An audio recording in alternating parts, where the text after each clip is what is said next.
Around School, 10° episodio. Oggi torniamo a parlare di psicologia, ma questa volta in ambito scolastico, e lo facciamo col professor Edoardo Perini, psicologo appunto tra altre cose scolastico e docente presso l'Istituto di Psicoterapia EIST di Milano.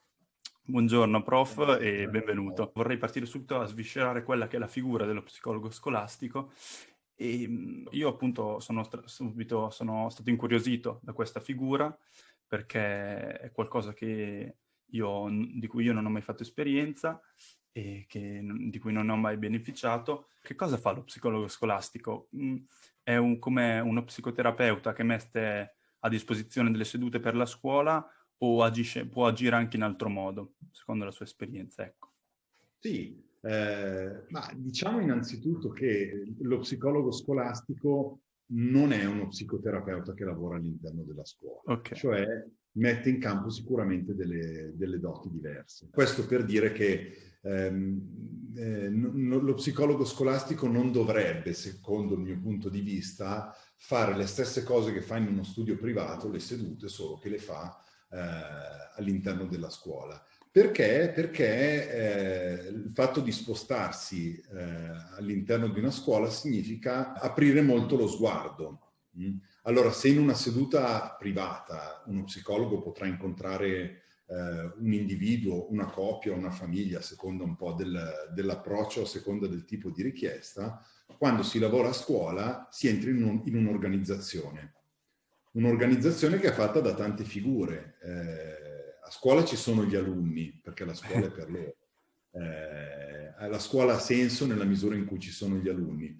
Però a scuola ci sono anche i docenti, Sì. c'è anche il dirigente scolastico e c'è appunto anche una gerarchia professionale che va dal dirigente ai docenti, coordinatori di classe, poi ci sono anche i docenti di sostegno, gli educatori, ecco, tutte le figure del personale docente. Però una scuola è fatta anche dalle famiglie e non da ultimo dal personale ATA, insomma quello che noi in Lombardia chiamiamo personale ATA, che interagisce all'interno della scuola e che spesso è molto importante perché alcuni meccanismi siano ben rodati. Quindi l'idea è che lo psicologo scolastico deve avere un occhio su un'intera organizzazione, già come professionalità, e non può limitarsi a guardare solo un pezzetto.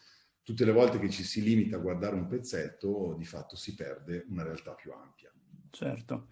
E partirei dall'intervento dello psicologo su magari la mia categoria, quella degli alunni. In che modalità può avvenire? Esclusivamente singolarmente? Può avvenire all'interno di tutta la classe con progetti, con magari cooperazioni all'interno del percorso scolastico, oppure è una cosa distaccata, ecco, dal percorso scolastico e dalle ore scolastiche? Allora, innanzitutto io devo dire che, come premessa generale, il mondo della psicologia è un mondo vasto, ok? Sì. E io mi colloco all'interno della psicologia seguendo un approccio che è quello sistemico-relazionale. Quindi ovviamente tutte le cose che dirò sono dal mio punto di vista, che è un punto di vista parziale, no? Come tutti i punti di Certo, vista. esatto. Diciamo che per capire se è meglio intervenire sul singolo alunno piuttosto che fare degli incontri magari più allargati, direi che una discriminante è la domanda, da chi proviene la domanda di intervento. Ti faccio un esempio. Sì. Se un alunno della scuola secondaria di secondo grado, abbastanza grande, quindi diciamo, sente di avere alcune difficoltà, che possono essere di vario tipo, lo sente personalmente, soffre per una particolare situazione che vive a scuola o anche a casa, allora, secondo me, il fatto che lui chieda un colloquio con lo psicologo è una strada valida, perché lui ha l'opportunità di confrontarsi con un professionista e capire, ad esempio, se è opportuno approfondire il percorso fuori. Allora, calcoliamo che la psicologia scolastica non è una psicoterapia, quindi non può essere pensata sul lungo termine, però può essere un importante punto d'approdo per raccogliere delle prime domande ed eventualmente poi inviarle ad un secondo livello. Facciamo una seconda ipotesi, Sì. no? Che un alunno ha una qualche difficoltà, ma non è consapevole da un certo punto di vista. Lui magari ha un problema, va male a scuola, ma non riconosce di avere il problema. Sono più le Certo. persone che stanno intorno a lui che pensano che lui abbia un problema, magari la famiglia, oppure magari sono gli insegnanti che dicono, beh, il ragazzo ha questo tipo di problema, ma né lui né magari la famiglia ne è consapevole.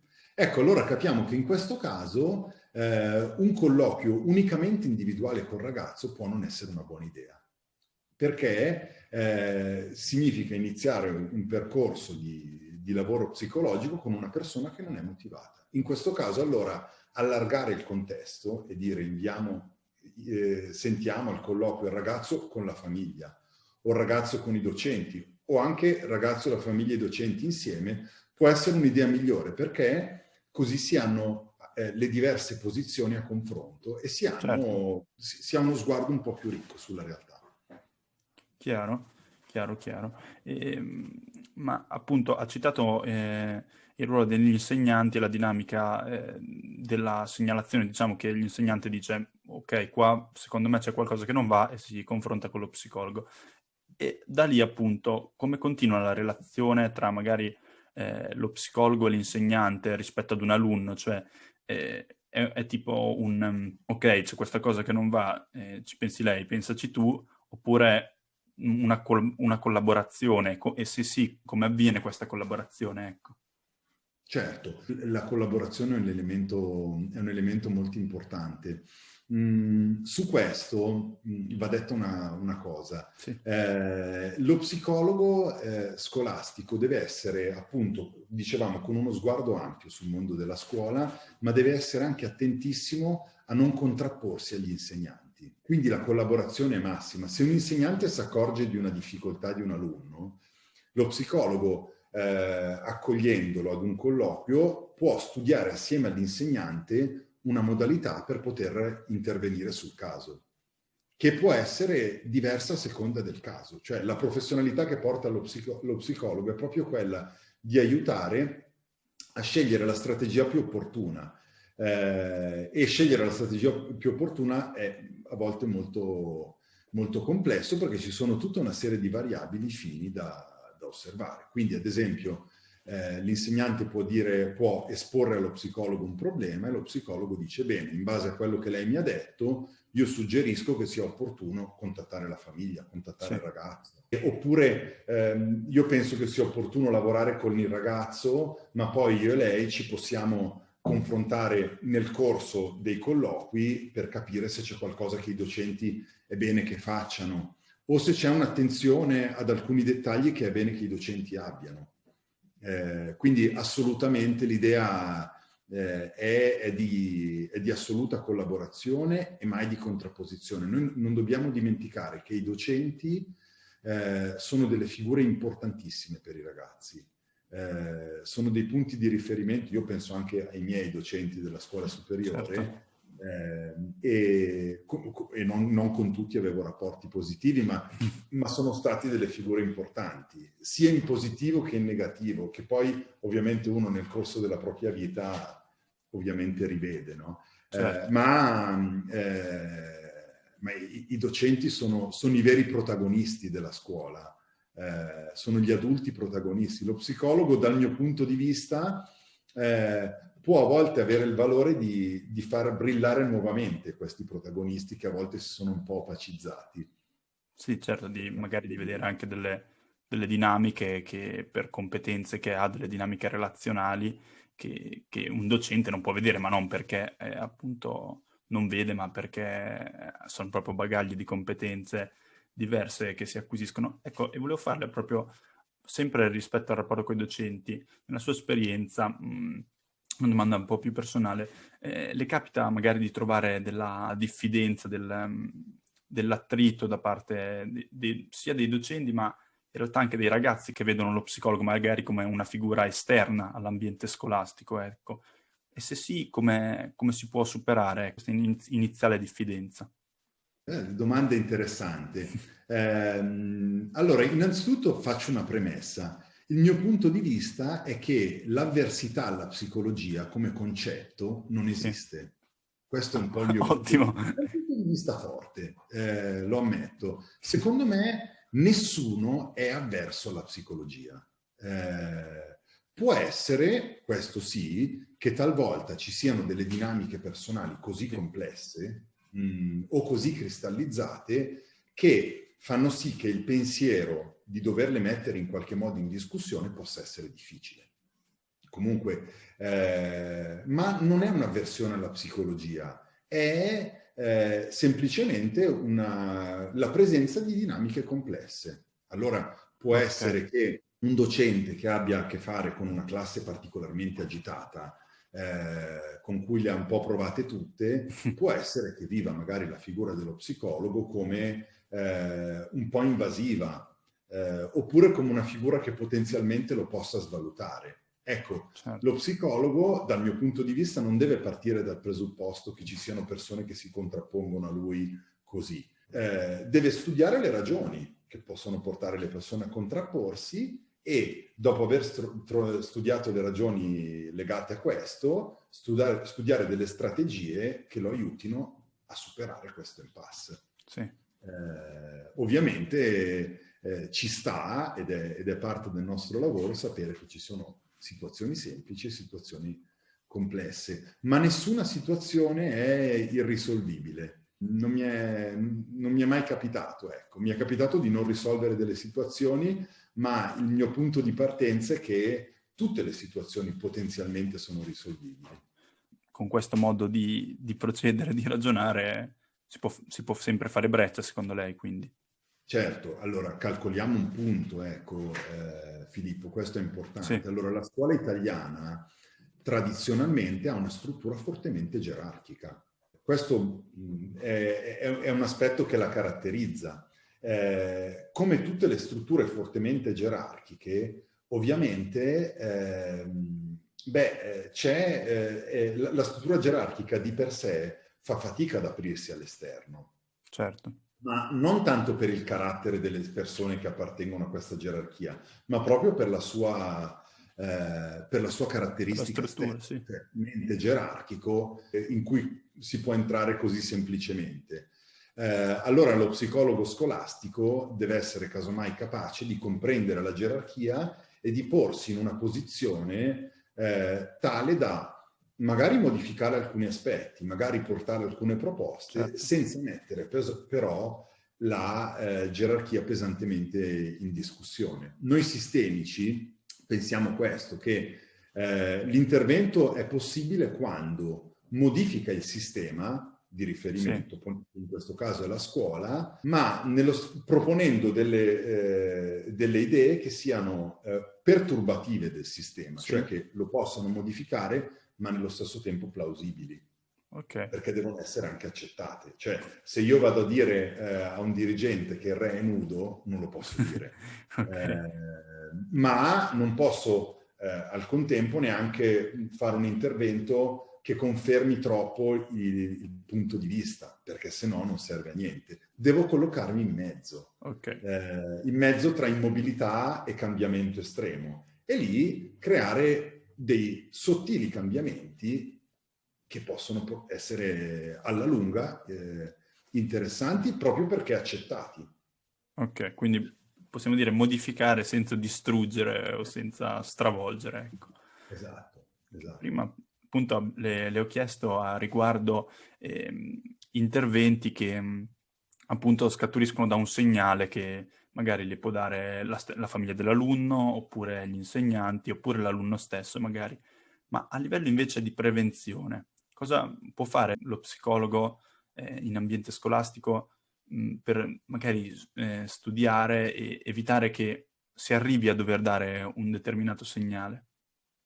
Sì, sicuramente la prevenzione è un altro ambito importante, nel senso che quello di cui abbiamo discusso finora è più che altro un intervento che si ha quando c'è una situazione che in qualche modo presenta delle difficoltà. Io posso scegliere di adottare un'ottica diversa, cioè di dire faccio degli interventi che vanno bene più o meno per tutti, con l'idea che prevengo alcuni comportamenti a rischio. Questi interventi possono, a seconda dell'età dei ragazzi e a seconda della disponibilità dell'istituto, essere concordati con i docenti, con i genitori Certo. e con il dirigente, e quindi essere rivolti a tutte le classi. Il mio parere è questo, che in presenza di disponibilità oraria, insomma, di fondi per accogliere uno psicologo scolastico nel lungo periodo, esperienza che io ho vissuto, ma che in Italia non è così comune, allora è importante che uno psicologo scolastico, prima di intervenire in una classe, si faccia un'idea della classe in cui interverrà. Ed è il motivo per cui io di solito propongo alle classi uno strumento che si chiama sociogramma, che è un'ecomappa. Cioè, che cosa va a studiare? Va a studiare i rapporti presenti tra gli alunni all'interno di una classe. Mi sta simpatico questo, mi sta più sulle balle quell'altro, così. Sì, esatto. Cioè, è molto semplice come strumento, cioè capire qual è il tessuto della classe, no? Il tessuto sociale. Sì, l'ho Quali sono banalizzata. le relazioni. Esatto. Certo. Questo perché? Perché quando poi vado a fare un progetto, se conosco il tessuto di quella classe, posso tarare il mio progetto diversamente. Facciamo un caso. Sì. Allora, se vogliamo, la mia esperienza maggiore come psicologo scolastico è alla scuola secondaria di primo grado. Allora, in genere, quello che noi osserviamo è che ci sono delle prime e delle seconde, che hanno dei gruppi fortemente divisi. I maschi da una parte, le femmine dall'altra.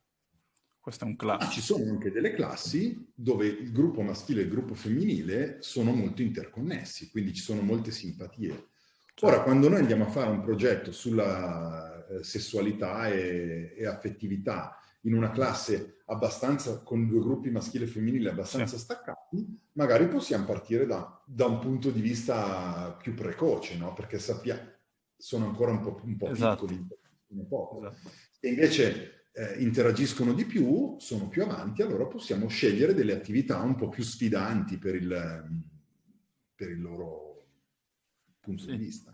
Questa è un po' l'idea. Ok, quindi secondo lei è più efficace appunto un intervento anche tarato, come ha detto lei, e sulla base di chi si ha davanti, ecco, possiamo dire così. Questo è sempre importante, secondo me, perché il rischio dei progetti di prevenzione è di essere troppo standardizzati. Quindi lo psicologo scolastico è bene, a meno che si facciano altre scelte, ma se entri in una classe ha a che fare con pochi alunni e quindi è bene che interagisca molto con loro e non proponga delle lezioni troppo frontali e troppo standardizzate. Certo. Io appunto informandomi su di lei prima di invitarla sono capitato sul suo blog, che appunto lascio anche qui in descrizione sul suo sito, in cui appunto veniva trattato insieme a un suo collega il tema della fobia scolare, che appunto, adesso spiegherà meglio lei, ma io ho capito da esterno, da totalmente ignorante in materia, essere diciamo una avversione proprio all'ambiente scolastico e anche addirittura fino al punto da far fatica ad andarci a scuola, ecco. Volevo chiederle, in un'ottica un po' attuale rispetto anche ai 2 anni di scuola in cui c'è stata una didattica a distanza, mista, didattica in presenza alternata, che effetto questo, ecco, poteva avere su questo fenomeno e magari se lo poteva spiegare meglio, che io con 2 parole ho provato a definirlo, ma immagino e so essere molto più ampio, ecco. No, il concetto di fobia scolare l'hai definito benissimo. Non avrei saputo trovare parole migliori. Addirittura. Allora, sull'aumento, su come questo fenomeno si è articolato negli ultimi 2 anni, innanzitutto io credo che si debba distinguere la fobia scolare dalla dispersione scolastica. Okay. Sono 2 concetti abbastanza diversi. Allora, sicuramente la DAD, e questo è un problema, ha creato un maggiore dislivello all'interno degli alunni, cioè soprattutto gli alunni più piccoli, parlo degli alunni della primaria ma anche della secondaria di primo grado, sicuramente chi di loro ha avuto dei genitori meno disponibili o semplicemente dei genitori che per loro formazione sono meno avvezzi all'ambiente scolastico, o chi di loro ha delle difficoltà da un punto di vista tecnologico ha rischiato più di altri di essere escluso dall'apprendimento. Certo. Quindi con la DAD è aumentato un po' il divario all'interno della società.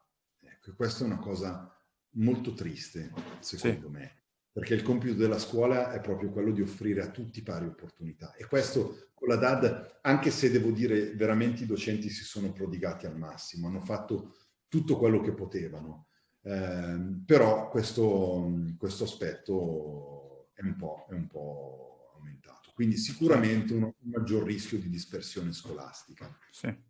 Sulla fobia scolare, io non ho dati così aggiornati da poter dire se il fenomeno sia aumentato o meno. Certo. Certo, è un punto su cui ho riflettuto molto. A volte noi psicologi tendiamo forse a dare un po' troppo peso agli esiti psicologici che la pandemia ha avuto su di noi. Certo. Intendiamoci, la pandemia è stata un trauma, è stata una cosa, è stato un evento molto brutto che ci segnerà tutti profondamente. Chiaro. Però io credo che a volte si corra il rischio di attribuire alla pandemia troppo. Quindi, ad esempio, se c'è un problema di fobia scolare, dire ma sarà la pandemia che l'ha peggiorato. O se c'è un problema di qualunque tipo, alimentare o di qualunque tipo, dare troppe colpe alla pandemia. Questo in realtà segue un fenomeno che io avevo già osservato prima, ossia è chiaro che dare la colpa ad aspetti esterni, e nella fobia scolare viene fatto molto. Prima della pandemia si diceva, il bambino non va a scuola, il ragazzo non va a scuola perché è stato bullizzato, oppure non va a scuola perché i docenti sono troppo severi. Attenzione, sono tutti fenomeni da osservare molto attentamente, perché ci stanno, possono succedere e noi non dobbiamo negarli. Però non dobbiamo neanche dare troppo peso, perché altrimenti il rischio è che poi non si vadano invece a vedere alcune dinamiche, ad esempio intrafamiliari, che possono essere importanti per comprendere il caso. Sì. Attenzione, quando noi diciamo che è importante vedere le dinamiche intrafamiliari, non diciamo che è colpa dei genitori se un ragazzo non va a scuola. All'opposto, pensiamo che invece i genitori e la famiglia siano una grandissima risorsa su cui far leva. Ecco perché diciamo bene, bisogna coinvolgerli, perché riteniamo che siano una risorsa, mentre dare solo la colpa a fattori esterni, pur veri, può magari non essere una risorsa. Può essere giusto, ma non utile. Chiaro. E poi mi piace molto questa sua risposta perché diciamo che sia la pandemia o che sia qualsiasi altro fattore esterno, come cioè, se si dà la totale responsabilità a qualsiasi valore esterno, ma questo per tutto, anche per lo studio, per qualsiasi cosa, cioè si rischia di non vedere per quanto siano veri questi fattori, per quanto incidano, non si rischia di vedere c'è il campo su cui posso agire io, cioè, su cui posso basare un concreto intervento. E questo secondo me rimane importante perché altrimenti diventa una situazione di totale impotenza, ecco. Certo, esatto, è proprio questo il punto, insomma. Ovviamente il tutto va fatto con molto tatto, perché questo non significa colpevolizzare, ecco. Certo. Tutt'altro. Bene, io la ringrazio perché veramente sono venute fuori anche cose cioè tematiche che non pensavo all'inizio della chiacchierata che potessero venire fuori e ha fatto secondo me una bellissima analisi, sono stato veramente contento di averla qui. Quindi io la ringrazio, invito tutti coloro che ci stessero ascoltando, guardando, a visitare il sito del prof Edoardo Perini, in cui possono scoprire magari qualcosa in più di lui, possono leggere degli articoli veramente interessanti e la ringrazio ancora, ecco.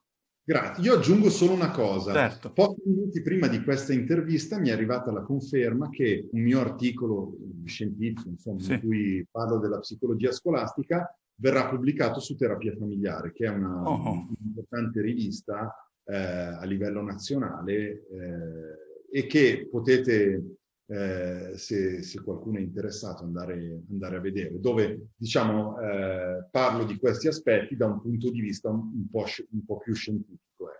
Questo... Ok, bene, quindi se voleste approfondire appunto ci sarà anche questo articolo, io allora le faccio ancora di più gli auguri e i complimenti per questa cosa. Alla prossima direi. Bene, volentierissimo e grazie, ciao, arrivederci.